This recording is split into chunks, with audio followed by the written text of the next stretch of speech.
Okay, so today I'm talking about ground improvement-based protection of transportation infrastructure, specifically validation of performance-based earthquake engineering by a centrifuge and numerical model. So quite a mouthful. I'd like to thank right off the bat Li Shang Xiao and Jim Gingery from Hayward Baker. Our discussions with them really helped us hone in on appropriate ground improvement techniques for the problem we're considering. So outline of my talk today, I'm going to introduce the concept, define some key variables, and then we're kind of going to go through two parallel tracks, one after the other. They complement each other. Our centrifuge test configuration, really the thrust of this is being able to defend our decisions as to the configuration of the test, and then the numerical modeling used to predict results from those tests, and similarly the construction and validation of that numerical model. And then we'll wrap things up with an overview of our centrifuge here at UCSD and the shake table mounted on it, and some initial results from our first centrifuge test. So the transportation infrastructure we're talking about are columns and highway bridges. When you support a column with a rocking shallow footing, it is capable of providing energy dissipation when it mobilizes the soil capacity that moves energy out of the column into the ground. Rocking footings can recenter themselves during shaking and prevent damage to columns. However, there are concerns regarding compatibility issues. There's a hesitancy among engineers to develop this flexible foundation. You need to reduce the size of the footing to induce rocking. And so our study seeks to control the kinematics of the footing to address these concerns. We're not talking about liquefaction here. That's normally goes hand in hand with ground improvement. But what we're talking about is controlling the kinematics of the footing. So you see it right here, a schematic of a rocking footing. For the footing to rock, of course, the capacity of the column must be greater than the footing, otherwise the column would bend and break. And as a rule of thumb, typically the height of the column should be greater than the footing length. And I'm going to go and introduce this very critical variable right off the bat, the critical contact area. It is the minimum area needed to support the load Q from the column as the footing rocks onto its side. And as you see in the bottom equation, as that critical contact area gets larger and you need more area to support that load during rocking, the moment capacity of the footing is reduced for that heavily loaded column. So I'm going to dive into the decisions we made to configure our centrifuge test. As you see in the schematic here, our model dimensions. The column is relatively tall to induce rocking. And we developed 5 cases here in conversations with Jim and Li Shang.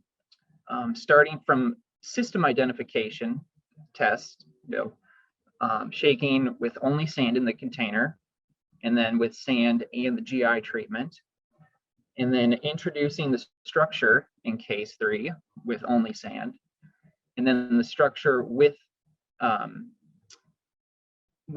GI treatment in case 4. And then finally, this was an interesting idea from Li Shang, introducing a horizontal transition layer beneath the footing. He suggested this would mitigate the potential for the columns to crush underneath the footing as it rocks. So first things first, we looked at the appropriate footing dimension. Much of the tests in the database, there's a 4D database is the name of it, on rocking footing tests, was performed at Davis. A lot of these studies by Dang and Cutter and Gajan and Hakamaneshi, they based a lot of their tests on a prototype bridge. The Sanguinetti Road Bridge, you see it at bottom right. It's a 2-span bridge, and you see the bent dimension there. What we did in our test, you see in the yellow and orange highlight there, we made the length to width ratio of the footing slightly longer and the height of the column to the length of the footing slightly larger. And As you see in the bottom left, this longer, narrower footing tends to have greater settlements during rocking. It has a more square area, inducing more out-of-plane settlements during rocking. So that's a good candidate for ground improvement. Next up, we wanted to have the footing be relatively highly loaded, again, to be a good candidate for improvement. We're back to this critical variable, the critical area. As you see in the figure at the right, these are contours of the full footing area divided by that critical area. As you get lower, it's more heavily loaded, you get to the highest rates of settlement, which would be a concern. This is a good time to mention that A over AC is very similar to the vertical bearing capacity safety factor. The only difference is due to shape factors. Next, we need to figure out how to shape this thing. We know the shape, we know the vertical load. You start off with just classic beam theory of lumped mass. I think I remember this from my PE stuff, day one.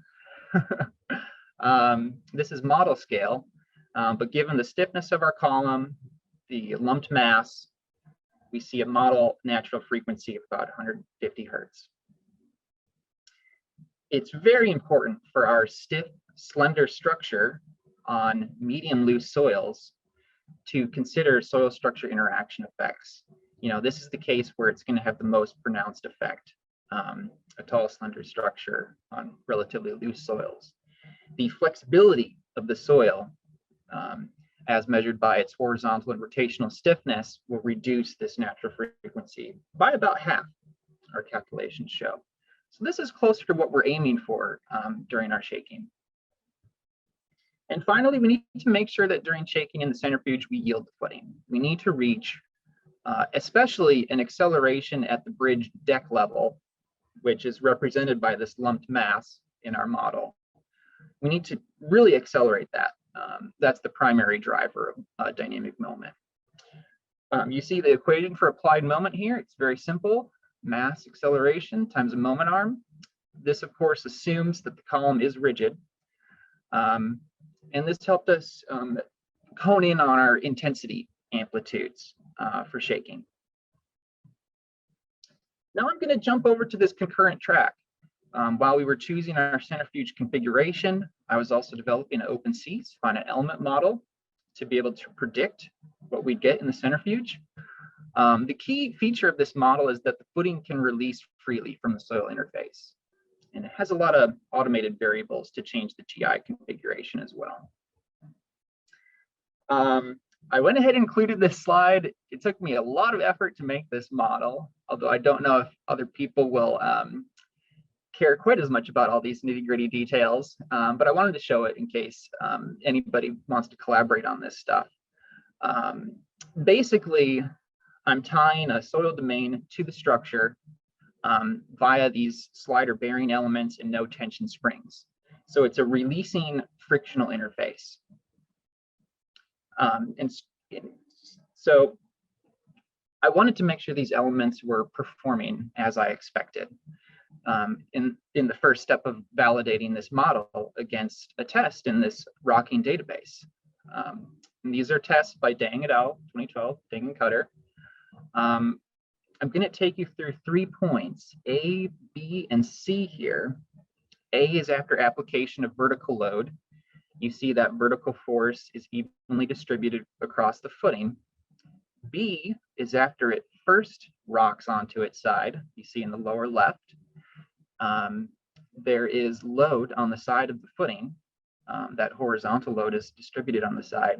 But by the time we've rocked back and forth a few cycles, the side of the footing has mostly released, and then the load is really concentrated in that critical area. This was a nice result to see where the concentration of the load was matching the critical area that we expected. Now you see that the moment rotation curve matches the experiment quite well. It matches the yielding, it sort of matches the stiffness. However, the model is really over-predicting settlement. So this is a point of further refinement for us. And based on that result, it's tempting to throw up your hands and say, "Oh, why did that happen?" but I wanted to go back to a more simpler case to try and validate the settlement behavior specifically. This is a test that another student at UCSD used to validate his OpenSeas model for a rocking footing. It's just a vertical loading case, so no rocking. It does have a GI, a compacted stone column. And you see the earlier validation in blue and our model in green, and it actually matches pretty well. It actually predicts a little less settlement at any given force level. So this at least is a reassuring result for now, even though some refinement is needed. All that in hand, I went ahead and made a model prediction for unimproved, no GI centrifuge test using all of the characteristics I described earlier. I'm applying an acceleration record. It's similar to what is recommended in FEMA 461. What you do is you start off with lower level intensities and then slowly ramp up to where you are yielding your structure. And you see on the middle and right curves, there are a few cycles that exceed the moment capacity. And just these few cycles at the end, really, you can see the settlement increase. And I've overlain a design curve here, ASTE 41. It has taken stuff from the database, tests from the database, and created moment rotation curves to maintain structural compatibility. That's the whole goal. The code considers different load levels, different footing shapes, and what you see is our model result here is stiffer than that curve. So that's something that we need to think about as well. So I'm going to wrap up my talk today by introducing our centrifuge. I don't know if many people know we have it, but it's amazing, so much fun to work with. It has a shake table integrated on the arm. It was developed by Paul Van Locke of Hong Kong, UST. It shakes in one dimension, and it generates these shear waves that propagate up perpendicular to the soil layers. And integrated with this shake table is a laminar container. It reduces boundary effects during shaking, get a nice flexible boundary. Each laminar plate is supported on individual roller bearings. And then we have a little flexible membrane inside to contain the sand. On top of this, I built a sort of dual purpose instrumentation rack and footing guide. You see in the top right, the model column slides within these guide rails. So the rocking is in a two-dimensional plane. You see in the lower right, the model mass and the LVDTs mounted on these bars. They will prevent the footing from tipping all the way over. No one wants a footing flying around their centrifuge.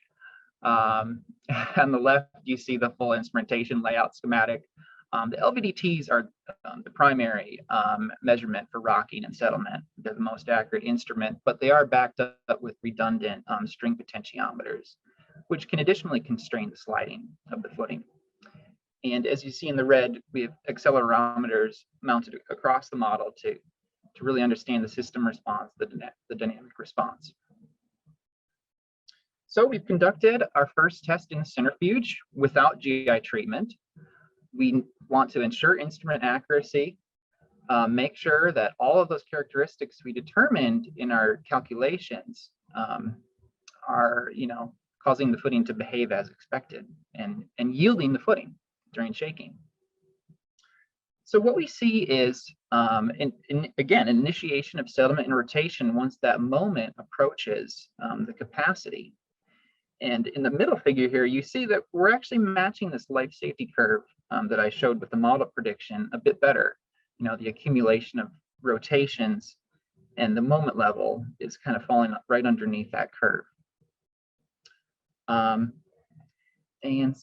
then finally, what we see, you notice that footing was not constrained against rocking in plane. What we're considering is rocking in the transverse direction. perpendicular to the long direction of the bridge abutment. So there's less restraint in that direction. What we see is the footing tends to tip over. It's almost like an unstable equilibrium. And this base test is sort of giving us the motivation to add ground improvement to control the kinematics, prevent it from tipping over. So future work, I made a first pass at making sand cement columns in the lab. Some mistakes were made. We need to refine that technique based on existing procedures that are really out there and available for us to use. Following that FEMA 461 test protocol, and then performing centrifuge testing with the GI treatment with the sand cement columns. And then, as you saw, there's further refinement for the open seas model, particularly for those rocking induced settlements. And that's all I had. Thank you very much.